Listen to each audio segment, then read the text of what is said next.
Hi, everyone, and welcome. I am Alexa Cummins. I am an education associate at Cooper Hewitt Smithsonian Design Museum. Thank you so much for joining us for today's Designer Spotlight program, where we will go behind the scenes with our 2021 National Design Award winner for Architecture and Interior Design, Ross Barney Architects. Throughout October, we have been celebrating National Design Month in a series of free educational programs with our 2021 National Design Award winners. Visit cooperhewitt.org/awards to learn more about this year's winners. I'd like to thank our leadership sponsors, Facebook, Shelby and Frederick Gans, Helen and Edward Hintz, the Hirsch Family Foundation, IBM, and Crystal and Chris Saka for making this program possible. We're so excited to be here today with the Ross Barney Architects team in Chicago. Their mission is simple yet powerful: to create well-designed spaces for everyone. The firm's best work is often for unexpected, compelling projects that go beyond architecture and exists on the edges or in the margins where design thought and consideration might not conventionally come into play. Today, we will get a behind-the-scenes look into the process, models, and materials that went into some of their notable projects, including the McDonald's Chicago flagship and the McDonald's Global flagship at Walt Disney World in Orlando, Florida. We're also pleased to have Max Carmona, McDonald's Senior Director of Global Design and Development, to share his perspective on bringing these projects to life. As always, we invite you to join the conversation in the chat. If you have a question, please add it to the Q&A box. We'll bring those in throughout the program, and we'll also save a bit of time at the end for more. The program today is being recorded, and you can find it on the Cooper Hewitt YouTube channel later. Closed captioning is also available through the CC button at the bottom of your screen. It is now my great pleasure to turn it over to our moderator, Pat Saldana Natke. Pat is President and Design Principal of UrbanWorks, an architecture, planning, and interior design firm in Chicago. And she also served as a juror for this year's National Design Awards. All right, over to you, Pat. Thank you so much. Thanks, Alexa. This is wonderful. And first, I wanted to say to the Ross Barney team and to Max Carmona from McDonald's, congratulations. Such a prestigious honor. And it's my pleasure to be able to moderate this session so we can see behind the scenes of how the creativity occurred and how you were able to succeed in getting such a fabulous building in Chicago. So the team is there. I see that we're seeing you in your physical space with all of the models and drawings. So we'll be able to share that with everyone on the call. I wanted to start with Max. The idea and the impetus to build this flagship in Chicago, and also the one in the Walt Disney World Resort that they've mentioned. Tell us a little bit about what it was that drove McDonald's to build the flagship here in the River North neighborhood of Chicago. As we know, it could have been a high-rise, it could have been many other things, and you chose to really give back, and your goals for design and sustainability in open space. What really drove that? Tell us a little bit about what was that your role and what you wanted to do on that physical space. If you could, if you could unmute. Hi, Pat. Thanks for the question. This has been, a fantastic project to work on. We owned this city block. We've owned it for a very long time. And in 2017, we moved our headquarters from the suburbs into the city. So we saw this one as the closest restaurant to our new global headquarters. And we saw an opportunity to really do something that really stood out and helped change the perception of our brand to something more modern, because what was there was a homage to old McDonald's. We wanted to show what McDonald's into the future could look like. So we own the city block, and you're right, in terms of real estate, that this is a very valuable piece of real estate. And certainly we could have sold it, could have done a lot of different types of development, maybe still stayed in there. But it was very important because we were so close to our corporate office to make a statement, and make a statement not just about the brand, but our being a good corporate neighbor in the city of Chicago. We had just moved in and we wanted to do something great for the community. So that's where it started. We luckily landed on finding Ross Barney architects to work on, and it's been a fantastic experience working with Carol and the rest of her team.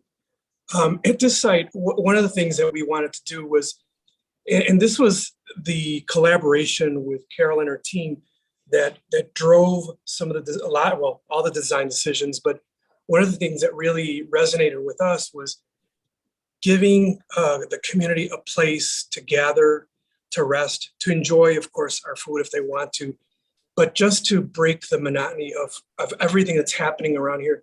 And one of the things that stood out in the design process is within a half-mile radius, how little green space there is in this part of the city. And so this was an opportunity for us to do something about that. So that's where we started, and we knew we wanted to do something sustainable. Carol and the team pushed us harder. And I was going to ask that. I'm like, who pushed whom? So give us a little bit of insight. Yeah, and we have lead restaurants throughout the world. This was an opportunity to do that again. But certainly, I'm not sure that without Carol and the team pushing that we would have gotten to platinum. But we're very proud of that fact. Yeah. So it's wondrous. So it's a LEED Platinum. And as you mentioned, this radically deviates from some of the other restaurants in the area. And for those of you on the Zoom call who may not have seen the building yet, I mean, it's just beautiful. It works within the cultural landscape of the area. And, Ross Barney architects have been known for taking everyday buildings and turning them into beautiful objects like train stations and the Chicago River. Carol Barney, the newspaper has named you the next Daniel Burnham because you're changing the full landscape. So it's wonderful to see that you took this in a very different direction. Could you explain a little bit about the access, the history, why it should be a public space, and some of the site aspects? I can do that. Before we start though, first of all, can you pan around and see? We've gathered up all of these are like design artifacts, and when we're looking at them with you, they didn't happen all at once. They were one by one. And it's really impressive for me to look at it and see the ideas and remember what we went through. And the other thing is I have my parts of almost my entire team here. And the other thing, architecture is team sport. You never work alone. Sort of like you never walk alone, you never live alone, you never architect alone or design alone. And so they're going to join me as we talk about this project. But as much as I love Max Carmona now, when he called, we were a little afraid of this project because our work has always been in the public realm. We think of it sometimes even as we're the client. This is our gift to the community, and we hadn't had many corporate clients at all. In fact, almost no corporate clients had called. That's why this was sort of shocking that McDonald's would call us. But after thinking about it, we decided that this was a great project because, in a way, this is the everyman's restaurant. And it was exactly the type of place where you could apply and experiment with design thinking and look at what might be different. And so for us, it was a super fruitful collaboration. And like Max said, one of the first things we talked about were the neighbors. That was very important. This site has hundreds of thousands of neighbors. It's in a neighborhood that's densifying in Chicago, rapidly becoming high-rise residential. And there isn't much green space. And so it represented a chance to put some of that in place.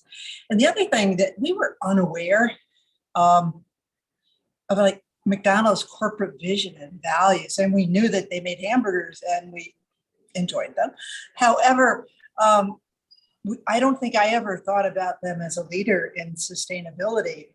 And when we went deeper into their corporate ethos, we discovered that their commitment to sustainability is amazing. But the reason that architects don't know about it is that most of the progress has been made in their supply chain. Like if McDonald's decides they're going to do sustainable eggs, all eggs will become sustainable. And I urge everybody to look at that, because that was the inspiration for this project. We said, basically, can we express that in your building? And that was the starting point for the Platinum McDonald's. Great. Well, yeah, if we could see some of those, that's wonderful. You have many site maps and looking at the vicinity and site diagrams. Definitely tell us a bit more about what made this site unique and what type of challenges you also may have come across. Okay. Well, I have with me Misa Inoue, and Misa is our— Hi, Misa. Hello. Our chief landscape architect. We don't do many things besides architecture, except we count landscape architecture as architecture. So she is a super valuable member of our studio and one of the design leaders on this project. But in any case, we started out with a lot of different ideas. We had the cloud idea, where we would, in fact, that's the one in the model. Yeah, thank you for zooming in. Yes, that was the cloud. And we always like to explore more than one idea. And all of them, though, the cloud, and then I'll show you the one we finally went to, which is, I didn't know if we had a name for this one, but it was based on a pavilion in a park. And with Misa, we developed that park. Great. And tell us a bit about the models that we're seeing. Are those models done in-house, or yeah? How are those done, and how many people does it take to do models, especially now with a lot of 3D printing, et cetera? Oh, but yeah, I'm glad you're talking about that, because technology has affected architects. We don't draw on paper anymore, or we do, but not all the time. And these models that we made very quickly by printing them. These are 3D printed models. And so you can see, just for this one, for example here, we could do variations really, really quickly. And this one is not printed, but then we quickly went to a printed version. And so we could make variations and study options really quickly. And so all of our models will be 3D printed. We rely on model building a lot to see what we've done and see if we're going where we wanted to. But Misa will talk to you a bit about the site. Yeah, Misa, tell us how did you get the inspiration on the site? Obviously, it's a very tight urban site. What were some of the strategies? Because it feels very light and airy and open, and so much of it is because of the indoor-outdoor. So tell us a bit about some of the concepts. Yes. Hi, everyone. Thank you for joining us today, and wherever you are today in the world. So as Max and Carol explained earlier, this is a very tight site, and it's located in downtown Chicago in the River North area. This orange dot, the square that you see, that's one block area of the site that McDonald's owned and has owned still. These purple lines indicate the major arterial ways.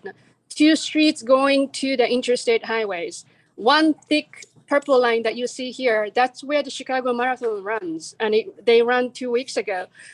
This green line on the right, that's the famous Michigan Avenue, the Mag Mile, Michigan Avenue. So you can see that that's a very prominent site. It's a crossroads of major traffic streets. So therefore, we wanted to really make sure, as Carol and Max mentioned earlier, that this serves the community. Whether you're a McDonald's customer or not, it needed to serve the community. From that standpoint, yes, there wasn't any major park space within the half-acre area. So we tried to turn this project into a common space for everybody who lives around here, and then also tourists as well. The biggest site concept has an idea about two boxes that are overlapping. Because the buildings are shaped in the forms of two boxes that are superimposing and playing around with and playing with each other, we have a big box that surrounds the site periphery, and then we have a small box that's just inside of that. And you can see those color-coded trees that we are highlighting.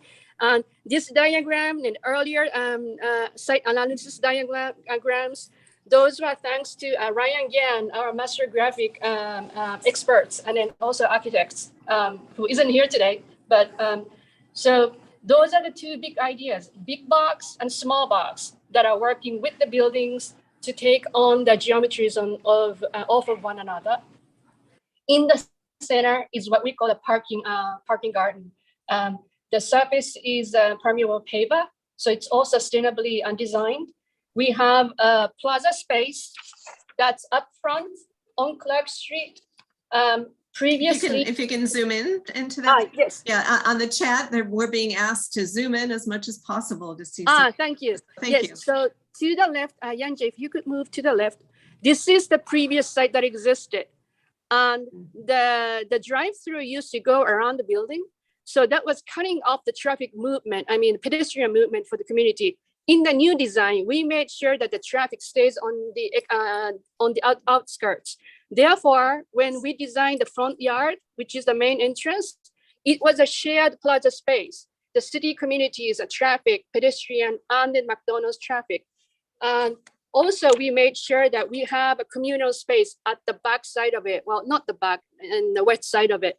We have a large plaza space that's for the customers as well as the community. If you are just walking through the site, you can go anywhere from any part of the street and go to the other side. It's a very see-through, walk-through area. We have a platform. It's a wood stages that we custom designed, our team. So it can be used for various purposes. 2 years ago, we saw the Halloween decorations that are sitting on top of the platforms. So there were multiple innovations that we have done for the site to connect with the building. Yes, so thank you, Misa. So that's wonderful. The obviously the floating plane of the roof and all of the exterior, it has frankly a very civic presence with all the openness. We would love to hear a little bit more about also the interiors and the dining room areas. Can you tell us a little bit about your concepts for the interiors and all of the glass enclosed dining room? Oh, so basically, our idea for the interior was, now that you were seated in a garden, you had to look out. You had to be able to see, basically sit in a pavilion. And that was a challenge, because detailing that type of enclosure, remember, Chicago is a really fierce climate. And so I have a great team of architects, and the guy who worked on it, who worked on that skin, is Shunya Yuhara, and he's going to talk about it a little bit. Great. Hello, everyone. Hello. Hello. As Max and Kel and Misa was talking about, the main concept of this building is how to bring the nature and also surrounding elements, including surrounding communities. The site is intended to feels like more like a small community park. And this big dining spaces, which is enclosed by the glass box, is actually need to be more transparent to connect very strongly to the outside. So the transparency is a very key factor for this building. And in order to achieve maximum transparency, we actually use the special coating wall system called BS1 system, which allow us to remove all horizontal mullions, uses only vertical mullions for maximum visibility. And we also developed the very special detail at the top coping level. So basically what it is the glass wall goes up past the roof edge beam and turn back, and it sits on the roof. Because of this detail, when you look at from outside, the beautiful wood the roof structure is within hovering inside of the glass box. And that's makes us the connect to the outside inside much more strongly. All glass is low iron glass, so which has a high thermal performance and high transparency. Add those kind of transparency, also the special details. This allow us to make the glass wall almost disappear. This whole concept is tying into the inside and outside more strongly connected. Now the dining looks like more like an outside feel. Yeah, yeah. So thank you so much. I mean, as everyone can see, it's this absolutely spectacular transparent box with a floating roof. Maybe you can mention too the pergola, the solar pergola, the fact that it's part of this LEED Platinum that was mentioned. Can someone talk about the sustainable design aspects and how you achieved LEED Platinum? Tell us a bit more about all of your sustainable strategies for the project. Yeah, so because LEED Platinum was kind of a goal of ours from early on that we kind of set. Okay. We really. Can you introduce yourself? Oh yeah, sorry. I'm Yes. Jason. Hi, Jason. Good to meet you guys. So, yeah. Jason Vogel, and Jason. I'm a brilliant architect in my studio. Jason yeah, Vogel. Okay, thank you. So because we set that goal of achieving LEED Platinum from pretty early on in the project, it really caused us to look at all of the different strategies that we could implement on a pretty holistic scale. So not only did we want them to satisfy all the LEED requirements and reach that 80-point mark for the platinum, but we also wanted all the strategies to kind of serve as teaching tools for the public, or serve as these strategies that we're testing out in this store that might be able to be scaled to other stores that McDonald's does down in the future. So I think as a result of this, a lot of the strategies that we employed are highly visible. And then there's also some that are maybe a little less visible and go unnoticed, but they're still contributing to the sustainability of the store pretty greatly. So I think one of the ones that a lot of people miss when they visit the store is the fact that we're preserving 65% of the existing building. So it's a renovation project and not a new building. And what this did for us is that it's saving on all the energy and the resources that otherwise would have been associated with the demolition and then reconstruction of that kitchen. So we saved the kitchen in the basement, basically, of the existing building. Oh, so that's really interesting. So I was not aware of that. So you did salvage some of the things. Yeah, would it be great if you could pan onto more of the images and things as you're talking? Mm-hmm. Yeah. So the other thing that we did with the demolition of the existing building was we removed the entire second floor. So as you can see in this image, this is now just one large double height space in the new building. And what that did for us was that it removed, it lessened the volume that needed to be conditioned. Existing building. Yeah, so here's the existing building. Yes, I was just going to say, so everyone floor. can see. Mm-hmm. Yeah. So it reduced the volume. What a dramatic difference. Yeah. Oh, you like those together? Here we go. In fact, that's wild because even the photograph is, I didn't realize that. Look at that. You see the transformation. Yeah, the power of design. It's amazing. Yeah, so by removing that second floor, we lowered the volume and we were able to, cut back on the number of RTUs that we're using. So it really cut back on the energy that way.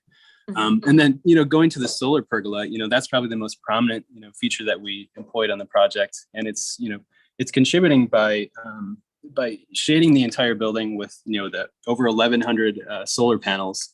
And it's lowering the cooling loads, which is something that we are kind of looking to do in a lot of ways on the building. But it's also generating roughly 60% of the building's electricity, which is, in a place like Chicago where you normally associate it with being kind of, cold and not very sunny, and being in a restaurant that's running 24 hours a day. This is kind of a cool success story that kind of proves the viability of solar within the Midwest. And then moving to something that's maybe a little bit less visible is the fact that all the concrete on the project is using a newer type of concrete called carbon cure concrete. And what it is basically a technology that takes waste CO2 from industrial emitters like factories, and then it injects it into the concrete mix. And as the mix begins to cure, the CO2 then hardens into a mineral called calcium carbonate. And at this point, it's permanently sequestered into the concrete. So even if it were to be, pulverized, it couldn't be released back into the atmosphere. So it's sequestering carbon that way, but it's also sequestering carbon by reducing the need for cement, which is a pretty carbon-intensive manufacturing process to begin with. So, and then of course, going back to this photo over here, we're using a new kind of structural deck, not really new, but new for Chicago, is a cross-laminated timber structural deck for the roof. And if you're unfamiliar with it, it's basically just a very simple system of dimensional lumber that's laid up in just a crisscross fashion with adhesive in between, and then a great amount of pressure is applied to it and it cures. So that's how it gets its rigidity. And we're interested in using it because it has really long spans. You can erect it really quickly in the field. If you need to change its shape or dimension, you can just cut it or saw it pretty easily. But it's also sequestering carbon, in its life as a former life as a tree, during photosynthesis. It's taking in CO2 and expelling oxygen. And you can see how it supports our idea that this is a natural space, that is the CO2 that's exposed. It becomes. Yeah, and I'm curious also, I mean, in all cities, unlike Chicago, we are very focused on innovation. And so I would love to hear, I mean, with the city, I hope that they have given you rounds of applause and help in getting this through the process. I mean, were there any challenges in some of these innovative materials and getting them approved? For all of us architects that know that it takes many cartwheels sometimes to bring innovation to the forefront. Yeah, I think, I should mention that this is kind of the first commercial project in Chicago that's using CLT, which is kind of cool. Oh, okay, that's great. Yeah, and I think one of the reasons why is, I think other people might have tried, to use it on other buildings, but they probably wanted to use it on buildings with more floors. And I think one of the reasons why we're able to use it here is because it was a one-story building, basically. But there were a number of meetings that we had to have with the city in order to, kind of get over the bump. So the code hasn't quite come around to it yet to make it easy for everyone to use, but we hope that this is kind of a right step forward in that direction. So. Right. Yeah, for everyone to know that the city of Chicago just went through a code modernization that had not happened for decades. But as designers, we always have to bring this up to the officials, governmental officials, to make sure that our own codes progress with technology. Right. So thank you so much. I mean, thank you, Jason, Misa, and Shinye for your comments. I know that you've done the Chicago flagship, but I'm told Max and McDonald's invited the team also for a new flagship at the Walt Disney World, which I believe net zero. Tell us a little bit about that project. Yeah, so because of our great experience on the Chicago flagship at Clark in Ontario, we knew that we needed to update an existing restaurant in Orlando. And we wanted to extend the lease. And we thought, well, what can we do that can help us negotiating extending the lease? And one is having a really impressive project that also relates to Disney's as a landlord, Disney's goals, as a brand. And so we knew that sustainability should be a part of that. And again, that's another part of the reason why we went back to Carol, is that we know that the firm is super knowledgeable in terms of sustainable solutions and innovation. They have a passion for it. And so it just made perfect sense to go back to Carol and ask if she was interested in doing it. And she was. And I think we're super, super excited about this project. Unfortunately, it opened during the pandemic, so people are starting to trickle in. But again, this was another situation where we knew we wanted to do something special. McDonald's and Disney, and something super sustainable was part of it. We needed to make something too that was welcoming for families as well, being in Disney. So that was some of the overall things that we wanted to accomplish. And in this case also, Carol and her talented team pushed us. We really didn't think we were going to be able to get to net zero. We've looked at it before. Our kitchens generate so much energy that we didn't think it was going to be possible. But I trust Carol and the team, and they came back and did feel super confident about the ability to get to net zero. So yeah, we said let's do it. And so they'll explain a lot of the innovation. It's a beautiful project. The one thing that stands out for me, I was just there a few weeks ago, and it was the first trip I've taken in a while. It was, it feels good. It feels healthy. It feels safe. I saw families in there, and it just seemed like a place you wanted to be at. And that's how it feels. A great space. But yeah, I'll pass it on to the rest of the team.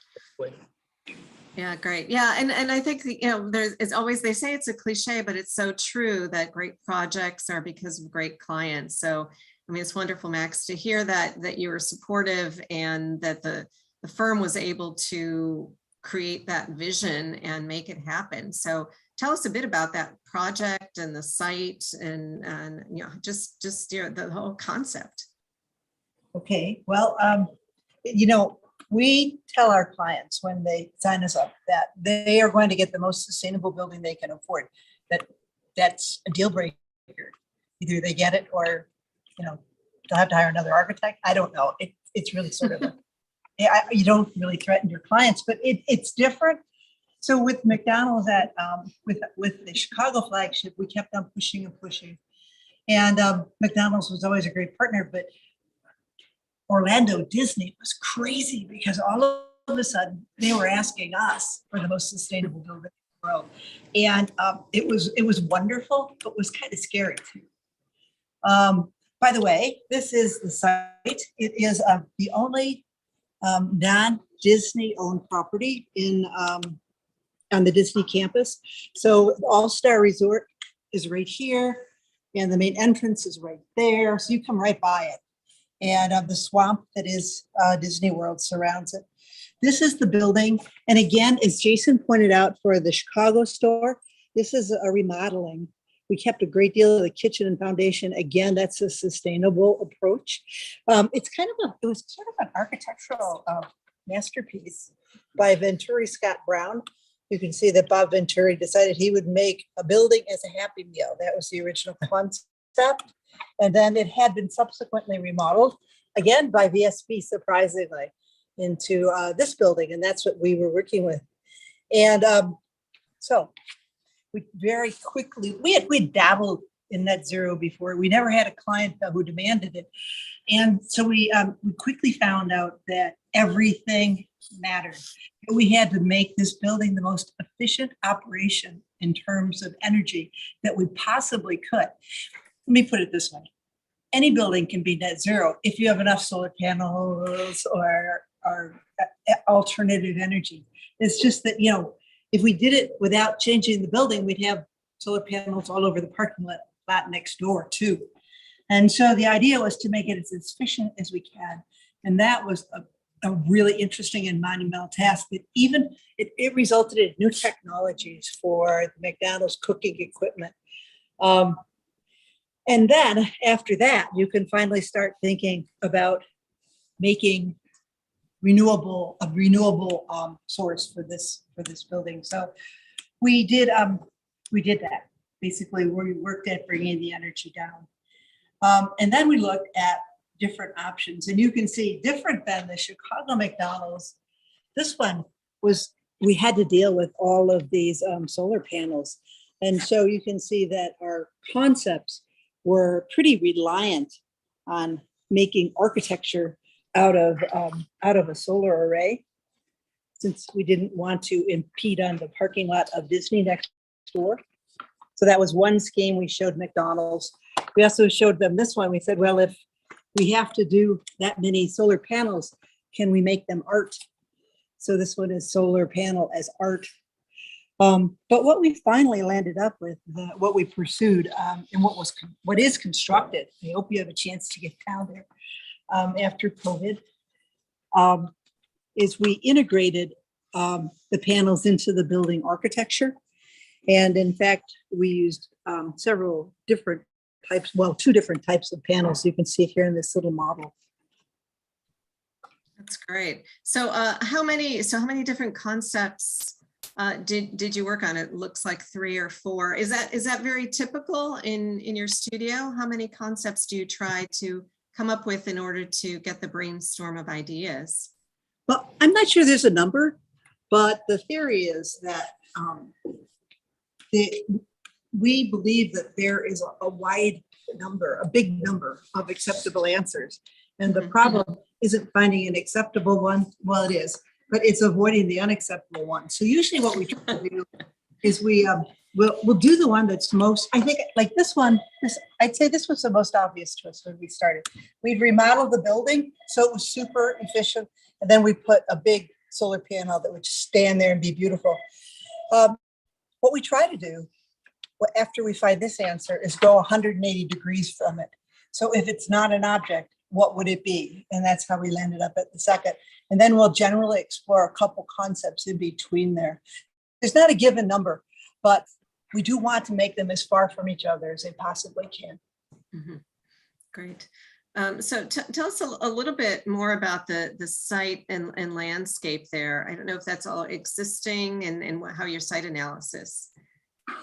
Oh, yeah, yeah. Introduce yourself. Hi, Pat. How are you? Hi. I'm Ryan Giblin with Ross Barney. Thanks for joining us today. So Misa again was instrumental in the landscape design, but I think to orient everyone, you're kind of, when you're at Disney, it's massive and you're kind of a captive audience. So one thing I think that's interesting is, like Carol had said, this is the only sort of non-Disney property, but it's really busy at the beginning of the day and really busy at the end of the day, primarily for Disney employees. So basically this entire lot here is a Disney parking lot. So all of the staff can park here. They grab a shuttle bus from this point and they go to whatever resorts that they're working at. So we always had this fallback option where we could have a continuous, array of solar panels. But the goal is really to get as much as we could on this property. And it was kind of an amazing thing. I think, Max, the conditions of your lease for that, it had to be net zero. So it was a really kind of an amazing challenge. But we didn't go for LEED for this project, but we did want to get in as many sort of renewable items as we could. So off to this side here, all of the stormwater is captured on this site and goes directly to a detention pond here. On this side is a fire department for Reedy Creek. There's actually a town of its own. They have their own building code, which was kind of amazing. And then this is Osceola Parkway, which is basically like being on an interstate. And so you can kind of see the difference from the Venturi Scott Brown years to what we have here. Disney is very specific about the signage that McDonald's can put up. And as you think about being on an expressway, McDonald's is readily recognizable from signage. In this case, each of these design options were set in such a way that you would immediately recognize the restaurant, but it's sort of a new take on what the brand could be. As far as some of these other concepts, I think would be interesting to note with this one in particular, the solar trees, like Max had said earlier, the idea of scaling technologies to other restaurants. So this could be sort of a learning laboratory. What if you could do this in Orlando, but would it be possible to take these modules and put them at different restaurants throughout the country? That was sort of one of the options here. And if we needed to generate more power, we could add more trees. In this option, like Carol mentioned, this array here is the one that generates all of the solar electric and all the solar power for the site. And again, if you imagine being down at this site here from a car, how readily recognizable it is as you drive by. And tell us also, for those in the audience watching that may not know the whole architecture process, your engineers and how they were in the process, and were they local? I'd love to hear all that, and I'm sure others. So we're the design architects. There's an architect of record, CPH, who was great to work with. They're out of Orlando. But we had local partners, in particular, Bob Magruder from Good Friend Magruder Structure. And we love Bob. For some reason, gravity just works differently in his office. I don't know what it is. And he did both the Chicago flagship and the Orlando. And what is always amazing with Bob is that the structure gets so minimal, and which is amazing. So for example, I remember the contractors were really horrified by this cantilever, actually. So the backspan of this beam goes all the way to the end of this green wall here. So Bob is a treasure. Yeah, that's amazing. Both projects, really, there's a lightness to the work that we all know that when things look simple, they're actually very difficult to achieve. So I love that model. That's great. And then on the MEP side, we worked with WSP's Build Ecology Studio out of Chicago, and they teamed up with CPH on the MEP side. So all of the energy modeling and the things that some of our teammates will talk about here later that happen inside the building, they did a great job with. Okay, beautiful. Yeah, so tell us anything else on the design or on the site design. I don't know if Misa worked on the site design also, but whatever you can tell us about the project. Yes, so this is again a very tight site, and I'm going to ask Ivan Lang to join me too. And he's an architect and who goes back and forth between the site components and then architects building components, and that is a typical mindset of all of our staff. And thanks to Carol Rosrani leading that spirit. Design is about everything, and there's no boundary. So our mind is trained to go freely between all those various items.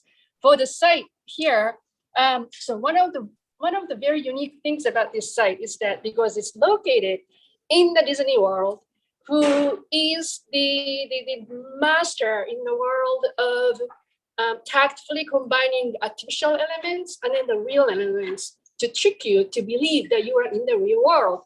So we wanted to take on that Disney spirit, but at the same time, we are creative designers. So we wanted to do everything with real materials. Based upon that spirit and the design concept, we utilized this extensive living wall system by Semper Green, originally from Netherlands, who has an office in Chicago, in the States. So I'm going to ask Ivan to speak about those living wall mechanism along with other accessories and designs to go with it. Thanks, Misa. So I guess one fun fact to point out first is you see this nice green wall. There's actually different types of sensors behind the green wall, so that are connected to the internet. So in a way, the manufacturer and the owner could check their apps to find out the status of the green wall. But more importantly, they helps to really create a more efficient energy and irrigation systems that contribute to the building overall. And also, as Misa pointed out, so we integrated a lot of lightings and make sure the green wall works with the the structure and MEPs. Where you see we have like LED lightings which are placed around the inside of the M shapes. So those LED lights, they actually grow from the bottom to the top as a response to the speed and the duration of the people who are using either the bike or the handbike. So these bicycles are standalone power bike stations, came from UK. And the more you pedal, the more electricity that you generate. So you can see, unfortunately, this is a daylight shot, but at night, if you do this, you can see, you start to illuminate these M's as you pedal. That's amazing. And that really is about, pure education and being able to teach, what movement can happen. That is great. Yes. And let us explain a little bit about the landscape design as well. So this is Florida. We can do a lot of things that we cannot do in Chicago. And thankfully, I grew up in the area, and originally you can tell from my accent, but you can guess where I'm from. So in my hometown, we had palm trees. So my palette is actually very wide. Having said that, we did need a local expert. So CPH, Jim Winter, Jim, if you're seeing this, thank you. Jim Winter, landscape architect with CPH, was able to give us a great advice on what plants will survive, what plants will be the minimum maintenance. CPH's advice was very important for us to be able to do this successful design. That's great. So, and I loved the idea about the app. So tell me a little bit more that the app, they're able to gauge how the green wall works. Can you explain that a little bit more? Yes. Yes, so the app basically monitors how many moistures are in the soil or the content where the plants was planted from. Yes, and so the app is linked to the computer that sits inside of a building. And then if you are the operator of the building, the McDonald's, you can operate that, you can monitor it on your phone and see which panel is needing more water, which panel is getting dried out. So it's very highly technically monitored throughout the day. That's great, because obviously with buildings, the BAS, the building automated system, where you can control heating and cooling, and now to be able to control the living wall, that is just really amazing. So all that technology and innovation, yes, it really changes things. Yes, it's definitely using the minimum bare minimum water each panel is needing. Yes. No waste. Yeah. And obviously, I think this is a large part of your net zero energy goal. I mean, tell me what else is sustainable about the actual building that made it meet the net zero energy. Yes, we're going back to Jason. Yeah, and actually, Young, if you want to come over here. Yes, and we would like to make sure to mention Yan Jae Lee behind the camera. He's one of our talented architects. Yan Jae, would you like to take your camera and no? Yeah, so net zero was really kind of a driving factor in all the design decisions that we made right from the beginning on through the project. And there's, if we were to distill it down into, a couple of steps, the first step really was us basically looking at the existing building and getting an understanding of, just how much energy is being used in that existing building. So Young, if you want to come over here and zoom in, this is kind of an idea of, this graph is kind of showing how much energy is being used by the existing building. So as you can see, it's much higher than, what we're actually going to. The second step is really getting an understanding of, just how much energy is being used by the new higher efficiency kitchen equipment, and then the higher efficiency mechanical system as well. So as you can see, just by doing, some of those, having some of those changes to the building, we were able to conserve energy by about 35%. So really the first step is conserving energy before you add renewables. Some other ways that we're kind of conserving energy was by using a shading device basically around the entire building. So actually in this photo, you can kind of see it pretty well. But basically, as we talked about, it's a modified wood louver screen that's really dimensionally stable. It's charred for weather protection. And it's also lowering the cooling loads within the kitchen, within the dining room, which is lowering the cooling loads there. The other way that it's kind of we lowered cooling loads was by using this jalousie window system that I think Itzy might want to talk about, actually.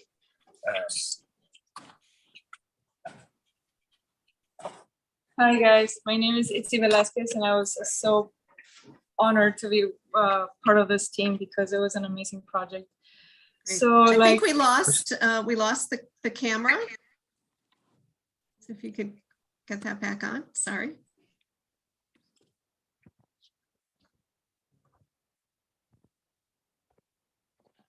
great, perfect. Thank you. Go ahead.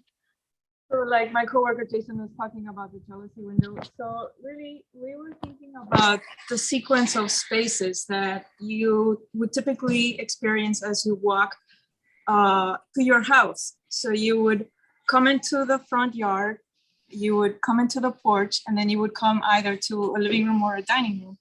And that is exactly what we did here. We have the garden, and then you have the covered porch, and then you go into a beautiful covered porch, which feels very warm because of the materials that we chose. We also wanted to integrate those completely into the theme of a forest, into nature. And then after you have experienced the porch, you come into the living room or the dining room. And so again, that's exactly the sequence that we followed. One of the key elements in the dining room was the feature of the jealousy window, and that's among the many components of the net zero. This is the most powerful element that allows the customers to experience the element of net zero. So we did a broad study of how many months throughout the year the climate permits the windows to be open, and we discovered that it was a fairly large amount of months that allowed us to bring fresh air into the dining room. So based on that research and that graphic, we were able to connect all these louvers to a sensor that senses whether there's a lot of moisture, what the temperature is. And so the windows open automatically when they sense that the temperature is ideal for allowing fresh air to ventilate and clean the dining room space. And that's what we wanted. Mm-hmm. That's wonderful. Yeah, and we love the zooming in, so we could see more of that if you can. Thank you.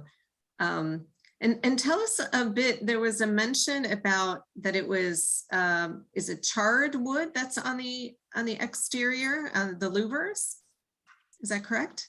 Yeah, it's actually it's called shosugi ban, and what it is, it's actually the wood that we're using is a kebony wood, which is modified.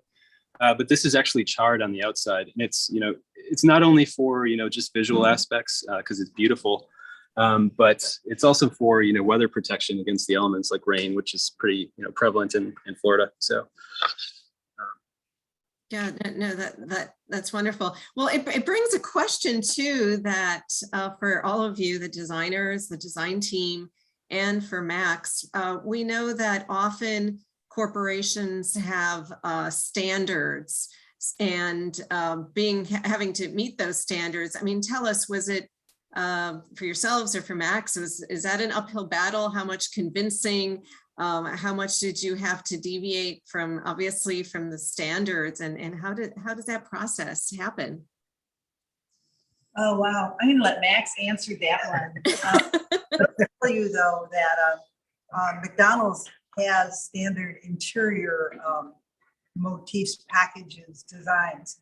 And in both these dining rooms, we used designs that McDonald's had pioneered earlier. So Max might want to tell you about the one that was selected for this restaurant for Disney. The thing that's nice about this one is we did modify it in really significant ways, not so much the design, the aspect of the design, but this design really lets you message, and we changed the message. So Yeah, I think this is fun. So the design, the interior package here is called Spear of the Family, and it was appropriate for Disney. It's intended to cater to families, to kids. There's little things here and there that provide a little entertainment, but more than anything, comfort and a place to gather.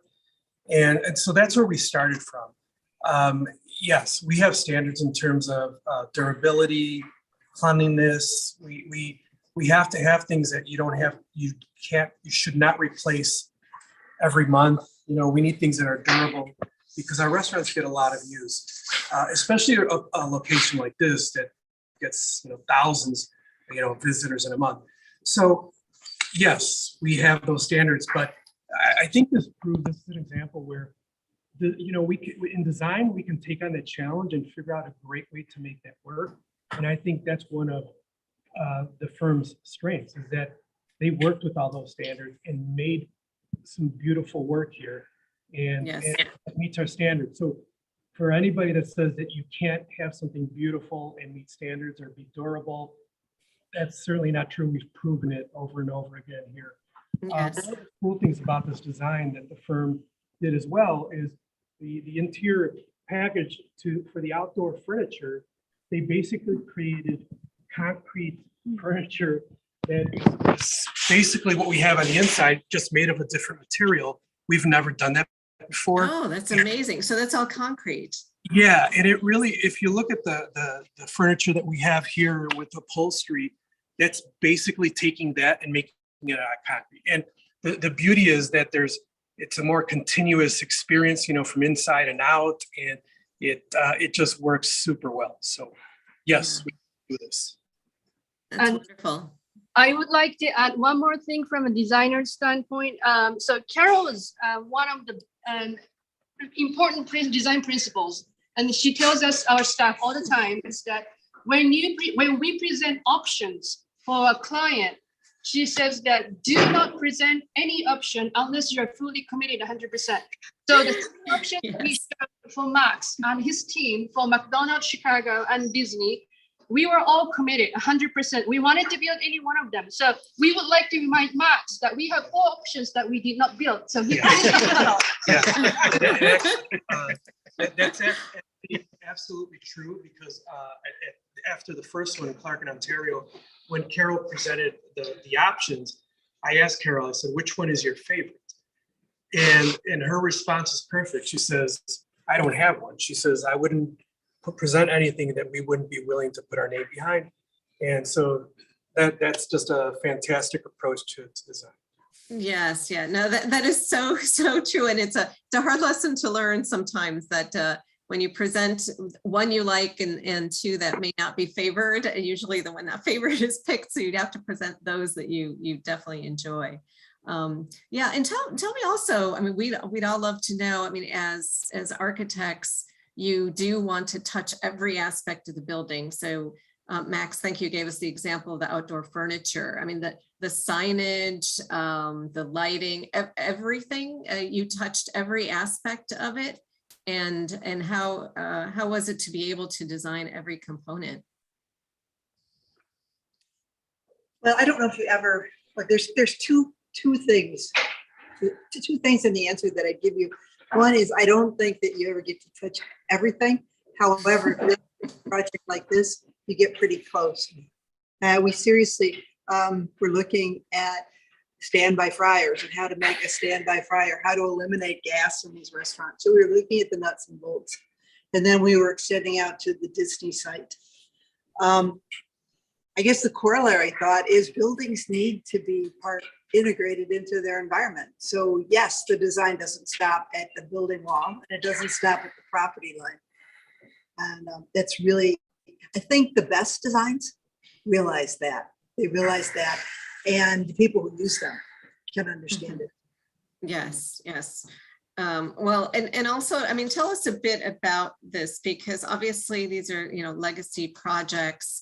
And I love hearing that there's more than one and possibly more to come.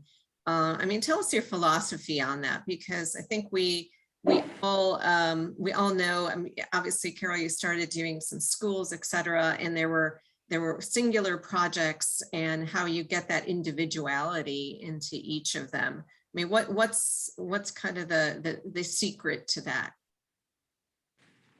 Wow, that's a really interesting question.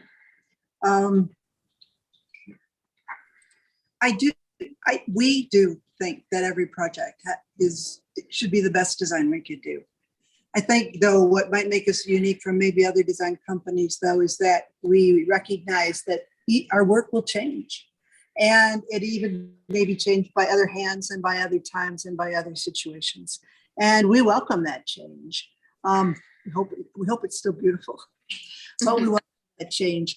And the one thing, that I think every design needs to do, and I know that my staff, my studio, my friends here share it, is that whatever we undertake has to be a step forward. It has to make the planet, it has to make the community, it has to make us better. And so, yeah, they're legacy in a way, but what they're doing is they're showing where to go, I hope. Right.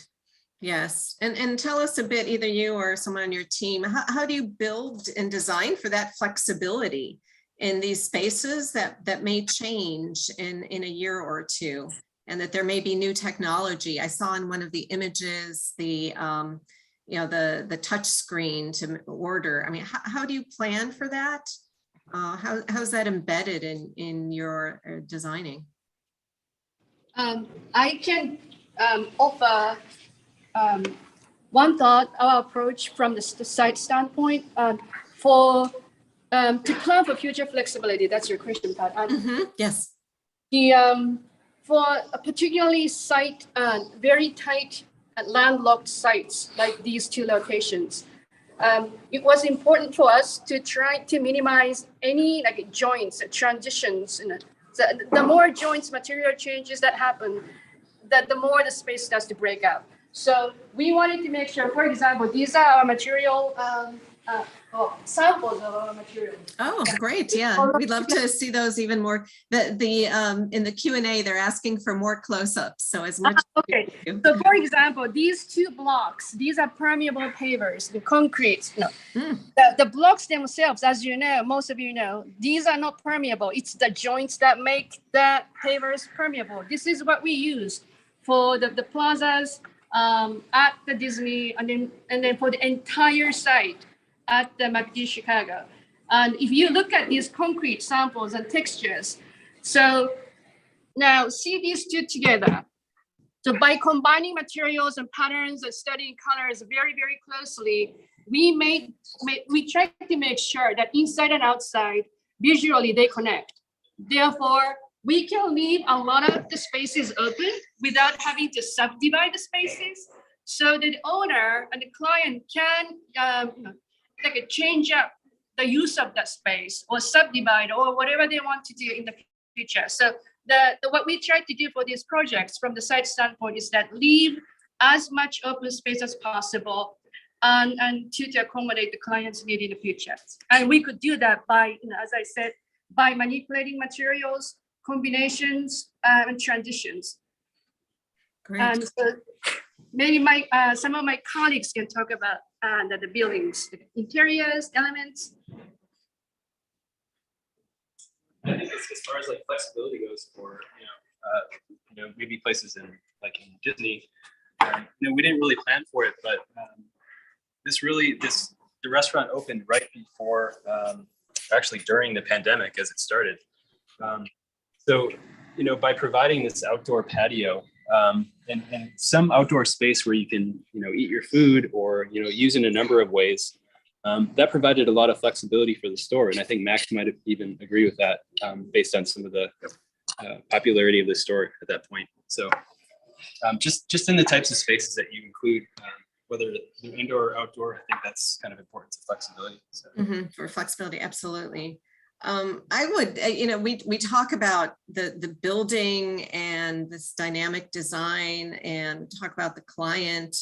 I guess maybe Max, if you tell us, what has been the response from the staff, the workers? How are they reacting to this new building? Have you heard any reactions?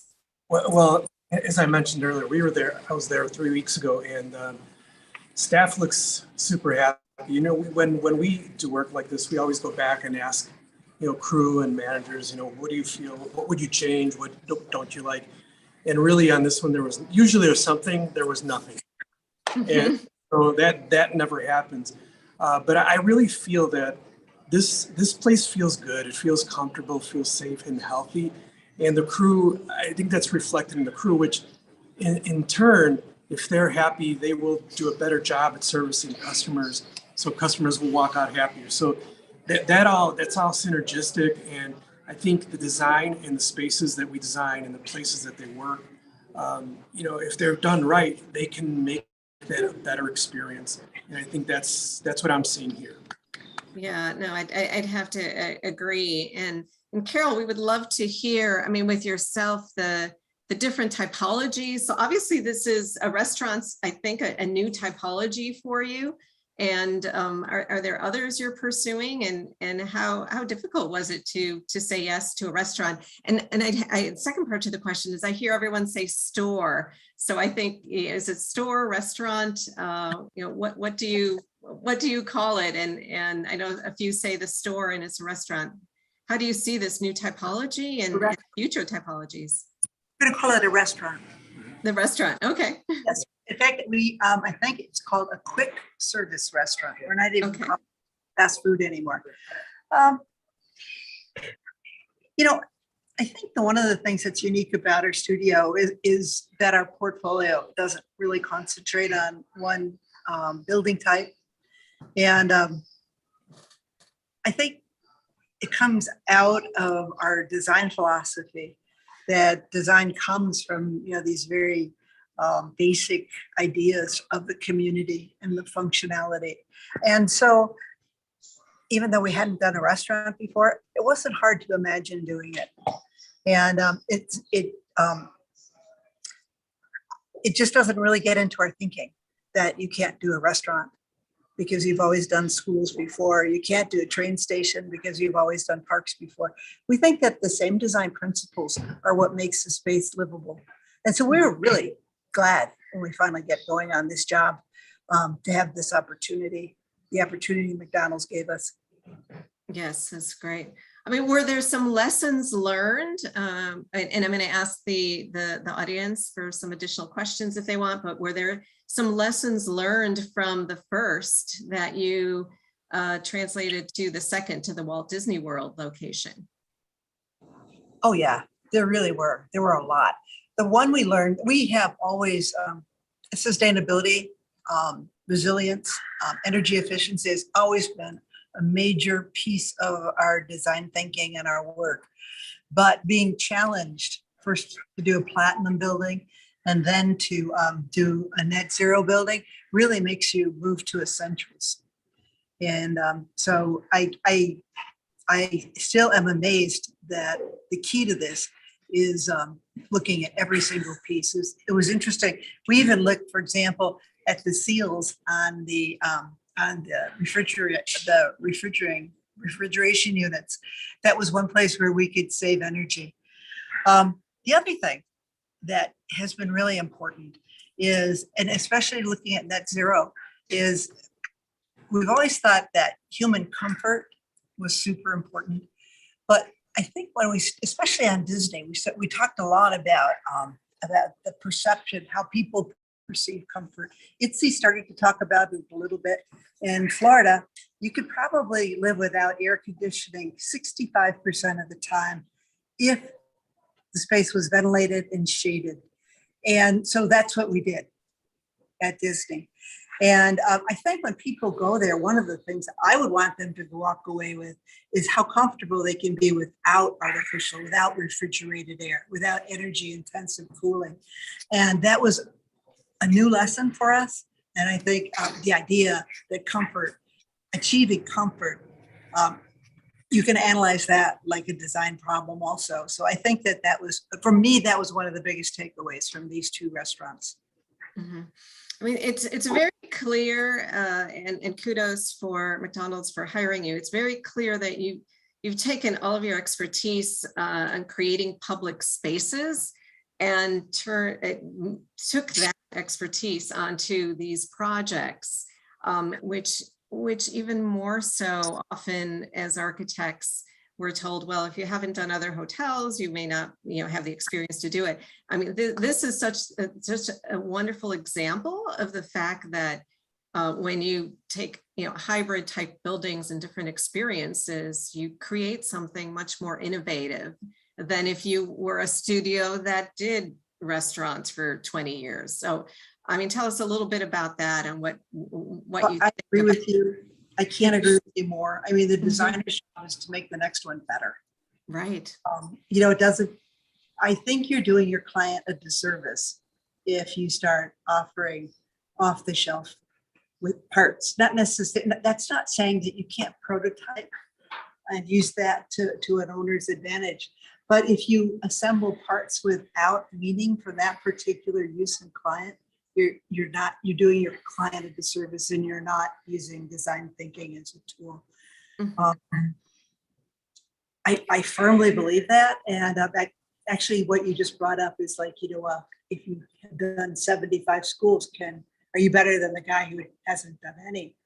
And I would have to say no. It depends on how you think about it and how you design it. I think that actually one good school is much better than 75 bad ones. So yes, absolutely. Is essential. Well, you have won and countless awards. I don't know how many AIA and national awards and all of that that has been part of the firm ethos for so long. And what I'd love to, because we have a few minutes left here, is that looking at your physical office and space, it really is the romantic thought of what an architect is: a large, lofty space with natural daylight, a large team. Tell us a bit about how you think that also plays into the creativity. I mean, where you work, your physical space, and the kind of team relationship and atmosphere. We enjoyed you included all your different team members, so it's not like a singular voice. Yeah.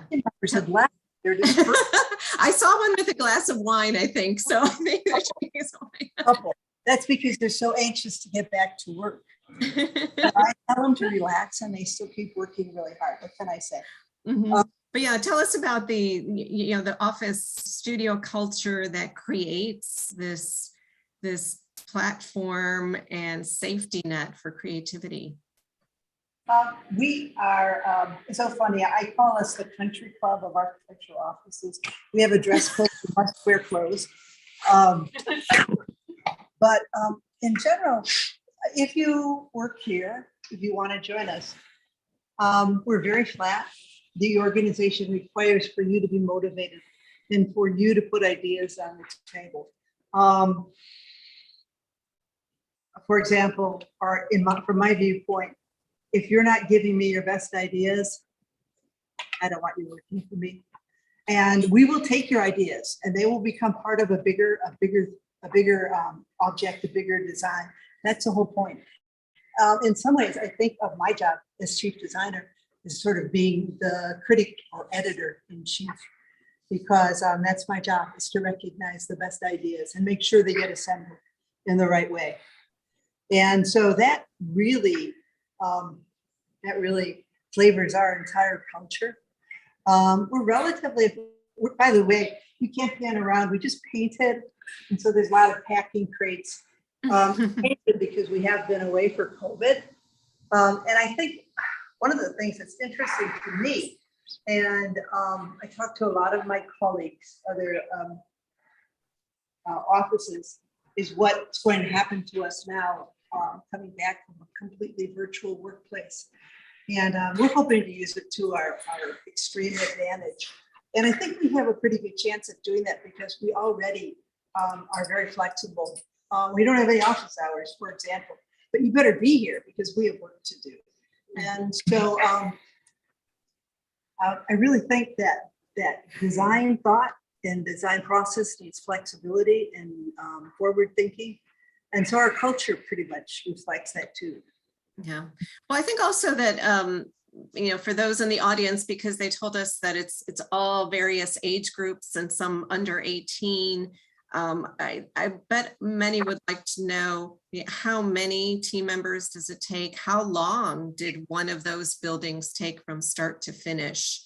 So if someone could give us a little bit of overview of that process of design, how long it takes, and then how long the construction is for those kinds of projects that are award-winning, that are these projects. First, I want to talk about, for people who are out there, and they're all ages and all ethnicity. We have about a little less than 40 people in our studio right now. We are exactly, I don't know if today this is true, half men and half women.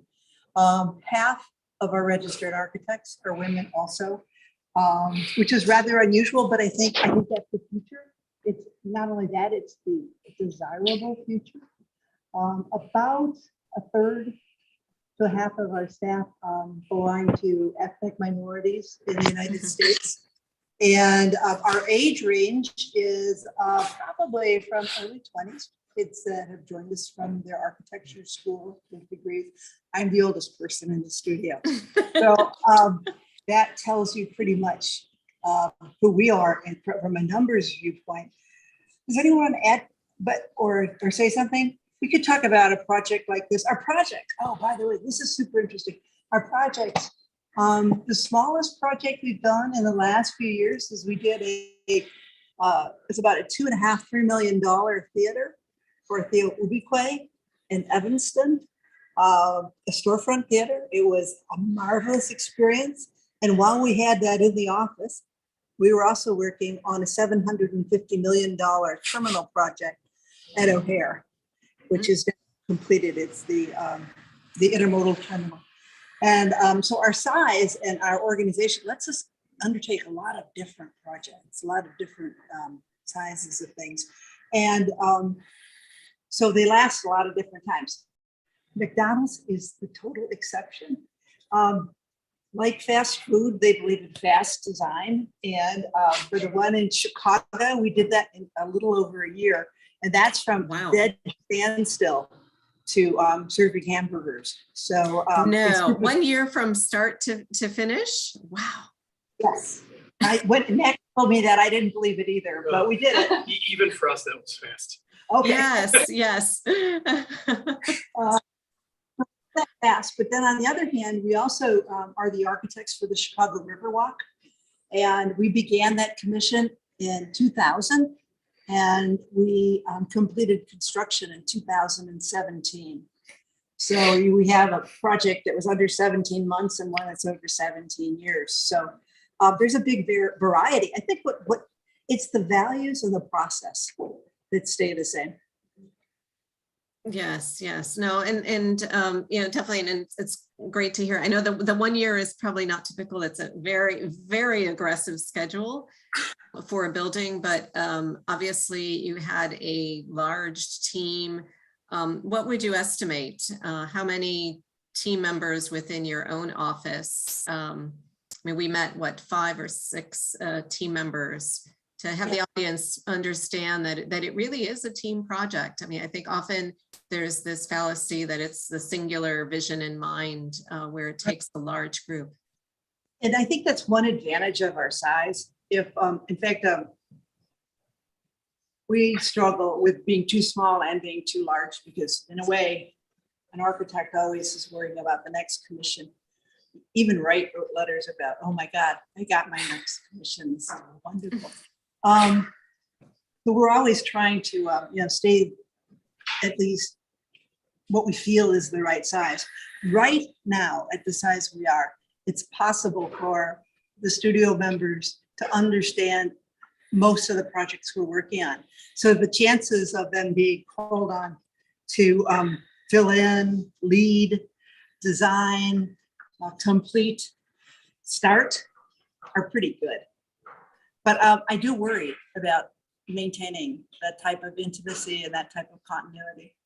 Mm-hmm. Yes, yeah, and obviously with your projects and your staff, I mean, there's such a high level of design and innovation that it always takes a tremendous amount of time. You obviously have honed it enough where you can accelerate that and get that done.